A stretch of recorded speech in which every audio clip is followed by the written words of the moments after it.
Hello बच्चों, स्वागत है आपका exam on education YouTube channel पर। अगर आप लोग आरआरबी जेईई की प्रिपरेशन कर रहे हैं तो इस वीडियो को आप जरूर देखिएगा। जब आप तैयारी शुरू करते हैं तो आरआरबी जेईई में जैसा कि आप जानते हैं सीबीटी 1 के अंदर सिर्फ नॉन टेक्निकल आता है और सीबीटी 2 में कुछ हिस्सा नॉन टेक और बाकी हिस्सा टेक्निकल आता है। लेकिन इन दो एग्जाम्स में काफी टाइम रहता है, तो हमें आज से किस तरह से तैयारी को लेकर के चलना है, टेक और नॉन टेक दोनों को, उसको हम आज इस वीडियो में समझेंगे। सबसे पहली चीज, इस वीडियो का उद्देश्य होगा कि आपका सीबीटी 1 का जो सिलेबस है वो नवंबर तक कंप्लीट हो जाए, क्योंकि मेरा जो अनुमान है उस आधार पे मैं कह सकता हूं कि एग्जाम दिसंबर में होगा या दिसंबर के बाद हो सकता है। बट हम कंजर्वेटिव अप्रोच लेते हुए दिसंबर को मानेंगे कि इसमें एग्जाम हो सकता है। अब अगर हम बात करते हैं सीबीटी 1 का, तो सीबीटी 1 आपका एक तरह से एक दरवाजे की तरह है, एक गेट की तरह है। क्यों मैंने भी ये बोला दरवाजे की तरह है? क्योंकि सीबीटी 1 एक क्वालिफाइंग स्टेज है, इसके नंबर आगे जाकर के कहीं भी जुड़ते नहीं है। लेकिन फिर भी ये बहुत इंपॉर्टेंट हो जाता है, क्योंकि अगर आपने सारे डिपार्टमेंट्स की कट ऑफ को क्लियर किया, तब तो आप अगर अच्छे नंबर लाते हैं तो आपके पास विकल्प होगा चूज करने का आपका फेवरेट डिपार्टमेंट। लेकिन अगर आप पहली ही स्टेज में ज्यादातर जो डिपार्टमेंट्स हैं उनकी कट ऑफ को क्लियर नहीं कर पाएंगे, तो भले ही आप यहाँ पे कितना भी अच्छा कर लें, आपको सिर्फ कुछ सेलेक्टिव जो डिपार्टमेंट होंगे आपके पास सिर्फ वही बचेंगे चूज करने के लिए। तो इसीलिए आपका ये इंपॉर्टेंट हो जाता है, जिसमें आपके पास मैथ्स पूछा जाता है, आपसे रीजनिंग पूछा जाता है, आपसे जनरल अवेयरनेस पूछा जाती है और आपसे जनरल साइंस भी पूछी जाती है। नॉन टेक्निकल के सिलेबस के बाद अगर हम टेक की बात करें, तो टेक्निकल या सीबीटी 2 में आपकी कंप्लीट जो मेरिट बनती है वो इसी के आधार पे बनती है। तो यहाँ पर आपसे एक तो सिविल पूछा जाता है और साथ ही साथ आपसे पूछी जाती है और भी चीजें, जैसे कि आपका बेसिक कंप्यूटर्स हो गया या एनवायरनमेंट हो गया, इस तरह की चीजें यहाँ पे भी पूछी जाएंगी।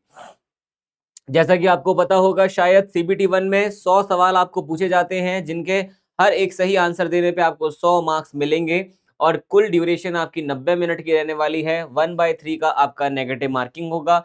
सिलेबस अगर हम देखें तो बाइफरकेशन है, मैथमेटिक्स के 30 सवाल आएंगे, जनरल इंटेलिजेंस रीजनिंग के 25 सवाल आएंगे, जनरल अवेयरनेस के 15 सवाल आएंगे और जनरल साइंस के 30 सवाल, जो बना लेता है इसको 100 सवाल। वहीं अगर मैं सीबीटी 2 की बात करूं, तो सीबीटी 2 में जनरल अवेयरनेस पूछा जाएगा, फिजिक्स और केमिस्ट्री पूछा जाएगा, बायोलॉजी इसमें नहीं पूछा जाता है, basics of computers and application पूछा जाएगा और साथ ही साथ basics of environment and pollution control और आपके सिविल इंजीनियरिंग के 100 सवाल पूछे जाएंगे। यानी कि 15 15 10 10 50 नॉन टेक्निकल और 100 टेक्निकल क्वेश्चन आपसे आरआरबी जेईई के सीबीटी 2, जो आपका एक मेरिट डिसाइडिंग स्टेज होगा, उससे पूछा जाने वाला है। अगर हम डेट्स की बात करें, तो जो एक्सपेक्टेड डेट्स है यहाँ पर, वो मैं बोल सकता हूँ कि भाई आपका फॉर्म जो है भरना शुरू हुआ है अभी, तो आप दिसंबर तक एक्सपेक्ट कर सकते हो आपकी जो एग्जाम है सीबीटी 1 का। वहीं सीबीटी 1 का जो रिजल्ट है वो आपको फेब मार्च और सीबीटी 2 आपका अप्रैल मई तक हो सकता है। ये एक अनुमान है आपके लिए। जो ज्यादा इंपॉर्टेंट चीज आज इस वीडियो में देखते वक्त है वो ये है कि आपका सीबीटी 1 का जो एग्जामिनेशन है वो मोस्टली दिसंबर में होने वाला है। तो चाहेंगे कि नवंबर एंड तक आपका सिलेबस कंप्लीट हो जाए और आप अच्छे से अपनी तैयारी को आगे लेकर के जा पाएं। अब सीबीटी 1 अगर हमें करना है नवंबर तक, और सिर्फ सीबीटी 1 तो करना नहीं है, हमें सीबीटी 2 को भी थोड़ा बहुत तो साथ लेकर के चलना पड़ेगा। अदरवाइज क्या होगा कि बाकी जो एग्जाम्स आते हैं इस पूरे प्रिपरेशन जर्नी में, फिर उनमें आपको टेक्निकल पढ़ना पड़ेगा। तो वो आप कैसे पढ़ोगे अगर आप सारा वक्त अपना नॉन टेक पे लगाओगे? यानी कि पूरा का पूरा सितंबर, अक्टूबर, नवंबर, 3 महीने अगर आप सिर्फ नॉन टेक को दोगे, यानी कि आप टेक्निकल से बिल्कुल टच छोड़ चुके होगे और आपको ये बहुत ज्यादा प्रॉब्लम क्रिएट करेगा सीबीटी 2 में भी और बाकी एग्जाम की जो तैयारी कर रहे होगे उसमें भी। अब यहाँ पर हमारी जो कोशिश रहेगी वो ये रहेगी कि हम लोग यहाँ पर अपना maths, reasoning, general awareness, general science complete कर लें by the end of November. और यहाँ पर साथ ही साथ हमारा जो पूरा एफर्ट लगा रहे हैं, जितना भी आप एफर्ट लगाओ, उसमें से 70% एफर्ट आपको लगाना है सीबीटी 1 के सब्जेक्ट्स को पढ़ने में। लेकिन 30% एफर्ट आपको जो लगाना है वो अपने सिविल के सब्जेक्ट्स को पढ़ने में भी लगाना है। यानी कि दोनों को ही साथ में लेकर के चलना पड़ेगा आपको। आप सिर्फ नॉन टेक्निकल को मन में रखते हुए, तैयारी करते हुए आगे नहीं बढ़ सकते। अदरवाइज फिर आपके लिए सीबीटी 2 बहुत प्रॉब्लमैटिक भी हो सकता है। साथ ही साथ और एग्जाम्स के लिए फिर आप प्रिपेयर नहीं होंगे, तो ये भी आपके लिए एक दिक्कत वाली बात हो सकती है। तो अब अगर हम यहाँ पे बाइफरकेशन करें, तो मैं आपको एक बार बाइफरकेशन भी समझा देता हूँ। अगस्त, सितंबर, अक्टूबर और नवंबर। अगस्त में आपका जो पूरा फोकस होना चाहिए वो होना चाहिए मैथ्स और रीजनिंग की जो फाउंडेशन है उसके ऊपर। और आप डेली प्रैक्टिस इसमें करेंगे तो आपके लिए काफी अच्छा रहेगा। इसी के साथ आप कंप्लीट अपना मैथ फिनिश करेंगे सितंबर में, रीजनिंग फिनिश करेंगे सितंबर में, जनरल साइंस और आप जीए जो है डेली पढ़ते रहिएगा, क्योंकि जीए एक ऐसी चीज है जो आप एक साथ बैठ के पढ़ेंगे तो आपको शायद याद भी ना रहे, तो आप अपना रोज रोज इसको पढ़ते रहेंगे। अक्टूबर में आपका जीएस कंप्लीट हो जाना चाहिए। आपका सीबीटी 1 के जो सेक्शनल टेस्ट हैं आपको वो शुरू करने हैं, और नवंबर के अंदर अंदर आप कंप्लीट फुल मॉक्स देंगे और अपना सिलेबस पूरी तरह से कंप्लीट करेंगे। तो आपका जो कंप्लीट पार्ट है वो इस तरह से आप डिवाइड कर सकते हो कि पहले क्या पढ़े बाद में क्या पढ़े, वो सारी चीजों को साथ में लेके चल सकते हैं। लेकिन इसी के साथ सीबीटी 2 में आप strength of material, building material, ये दो सब्जेक्ट्स है जिनको आप स्टार्ट कर सकते हैं। उसके बाद आप कोशिश कर सकते हैं कि आप फ्लूइड मैकेनिक्स और सॉइल मैकेनिक्स को फिनिश करें।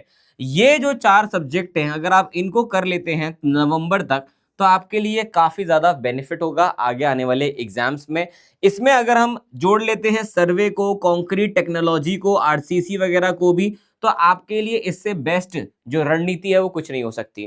कंप्लीट सीबीटी 1 का सिलेबस बाय नवंबर एंड, और strength of material, building material, fluid mechanics, soil mechanics, surveying, concrete technology, RCC basics, केवल इतना आप पढ़ लो नवंबर एंड तक। उसके अलावा आपको और ज्यादा विस्तार में पढ़ने की जरूरत नहीं पड़ेगी। अब यहाँ पर मैथ्स में आपको बता दूं, परसेंटेज आएगा, रेशियो पूछा जाएगा, टाइम वर्क पूछा जाएगा, एसआईसीआई, ट्रिग्नोमेट्री है, नंबर सिस्टम है, रीजनिंग पूछी जाएगी, जनरल अवेयरनेस पूछा जाएगा, जनरल साइंस पूछा जाएगा जिसमें फिजिक्स भी है, जिसमें केमिस्ट्री भी है, जिसमें बायोलॉजी भी है। ये सारा का सारा आपका 10th के लेवल का रहने वाला है। काफी ज्यादा नंबर इसमें आ सकते हैं और एफर्ट उतना ज्यादा इसमें लगता नहीं है। और सिविल को जो मैंने आपको बोला साथ में पढ़ने के लिए, उसमें स्ट्रेंथ ऑफ मटेरियल और थ्योरी ऑफ स्ट्रक्चर जो है, इसको आप अगर जल्दी स्टार्ट करते हैं तो काफी सारे ऐसे सब्जेक्ट्स होंगे सिविल के जिनमें इनके बेसिक्स को आप इस्तेमाल करेंगे। बिल्डिंग मटेरियल और कंक्रीट टेक्नोलॉजी का काफी ज्यादा सवाल यहाँ से पूछे जाते हैं एग्जामिनेशन में, तो एक बड़ा सब्जेक्ट भी आप कंप्लीट कर पाएंगे। Fluid mechanics, hydraulics, soil mechanics में आपके कॉन्सेप्ट और न्यूमेरिकल बिल्ड हो जाएंगे, तो इससे आपको आगे वाले जो सब्जेक्ट्स हैं उनमें बहुत बेनिफिट मिलेगा।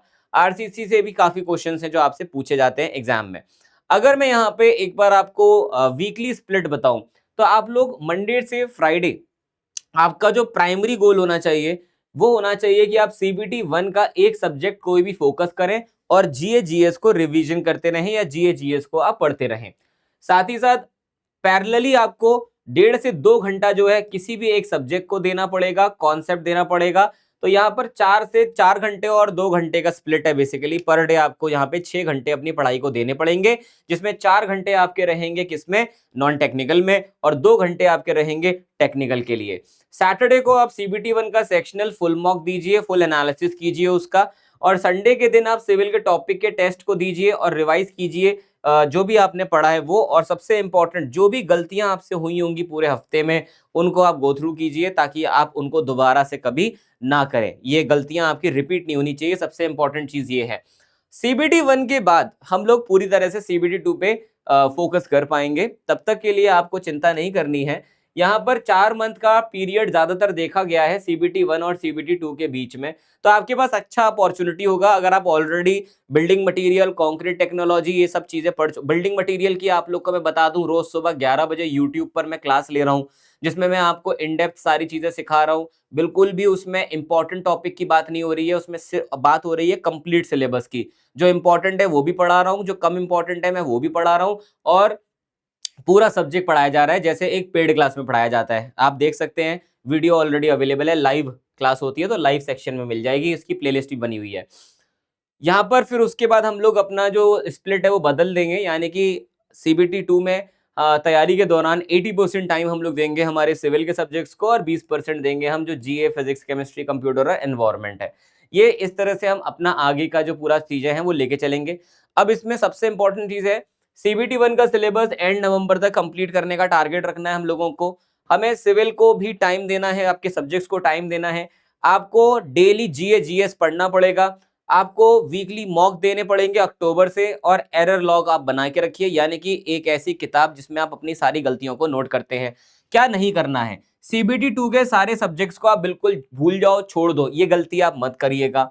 आप इग्नोर कर दो सीबीटी 1 को ये सोच के कि ये तो बस एक क्वालिफायर है, इसको तो 1 महीने में पढ़ के निकाल लूंगा, सिर्फ मुझे क्या क्वालिफाई तो करना है। ये गलती मत कीजिएगा, क्योंकि डिपार्टमेंट मैं आपको फिर बता दूं, अगर आपको आपके पर्सनल जो आपका फेवरेट डिपार्टमेंट है, अगर आप उसी की कट ऑफ क्लियर ना कर पाओ, तो फिर सीबीटी 2 में पूरे नंबर भी ले आओगे 150 में 150, तब भी कोई फायदा नहीं है, क्योंकि वो डिपार्टमेंट आपको मिलने नहीं वाला। Don't over study one subject, एक सब्जेक्ट को ज्यादा पढ़ने की जरूरत नहीं है। कोई ऐसा स्तर नहीं आने वाला है जिसमें आपको बहुत ही नेक्स्ट लेवल के क्वेश्चन या पूछा जाएगा या कॉन्सेप्चुअल क्वेश्चन पूछा जाएगा। मॉक तब तक आप दोबारा मत दीजिएगा जब तक आप एनालाइज ना कर लो अपने पुराने मॉक को, तब जब तक आपको अपनी सारी गलतियां ना पता चल जाएं, तब तक आप दोबारा मॉक नहीं दे सकते हैं। और ब्लाइंडली आप गैस मत कीजिएगा, मॉक के अंदर भी 1/3 की नेगेटिव मार्किंग है, ये आपको पता होना चाहिए। तो नवंबर और सीबीटी 1 एग्जाम डे की अगर हम बात करें तो ये तब करेंगे जब ये आएगा नवंबर। लेकिन अभी के लिए आपको जो करना है वो यही करना है, अपने जीवन का जो एक दिन है उस दिन के अंदर 60 से 70% टाइम उस दिन का सीबीटी 1 को देना है, और 30% टाइम आपको सीबीटी 2 को देना है। 4 घंटे आप दे सकते हैं सीबीटी 1 के सब्जेक्ट को, जिसमें जीए जीएस आप रोज पढ़ेंगे और फिर साथ में प्रैक्टिस करेंगे बाकी सब्जेक्ट्स की। लेकिन सिविल के सब्जेक्ट्स भी आप जरूर साथ में लेकर के चलेंगे। हाई वेटेज सब्जेक्ट मैं आपको बता चुका हूं ऑलरेडी, जो नवंबर तक आप कोशिश कीजिए कि आपका फिनिश हो जाए। अगर आप खुद से ये सब नहीं कर पा रहे हैं और आपको एक गाइडेंस की जरूरत है, तो मैं आपके लिए ऑलरेडी एग्जाम ऑन एजुकेशन की जो एप्लीकेशन है उस पर एक राजधानी बैच है, वो राजधानी बैच मैं आपके लिए क्लास में ले रहा हूँ। राजधानी बैच के अंदर आप लोगों को मैं कंप्लीट थ्योरी पढ़ाता हूँ। अगर आप लोगों को देखना है तो आप ज्वाइन कर सकते हैं मेरे राजधानी बैच को। ये बैच सिर्फ और सिर्फ आरआरबी के लिए है, इसमें मैं और कोई भी एग्जाम को कंसिडर नहीं करता हूँ। अगर आपको एसएससी आरआरबी का एक साथ बैच चाहिए तो उसके लिए क्लासेस फिर दूसरे बैच में चलती हैं। अगर सिर्फ एसएससी चाहिए तो फिर वो तीसरा बैच है। तो आपकी मर्जी है, आप जैसा चाहें वैसा आप कर सकते हैं। नंबर भी देके जाऊंगा, कोई डाउट हो आप मुझे कॉल कीजिए 8368886452, ये मेरा नंबर है सर। इस नंबर पे आप मुझसे बात कर सकते हैं, समझ सकते हैं। अगर आपको फॉर्म भरने में कोई दिक्कत आ रही है उसके लिए भी आप कॉल कर सकते हैं, गाइडेंस के लिए भी कॉल कर सकते हैं, या एग्जाम ऑन एजुकेशन की एप्लीकेशन को इंस्टॉल करके कोर्स कहाँ मौजूद है वो देखना है, तो उसके लिए भी आप मुझे कॉल करके पूछ सकते हैं। बाकी मिलता हूं मैं आपसे अगले सेशन में, तब तक के लिए अपना ध्यान रखें, अपने परिवार का ध्यान रखें। Thank you so much, bye bye and take care everybody.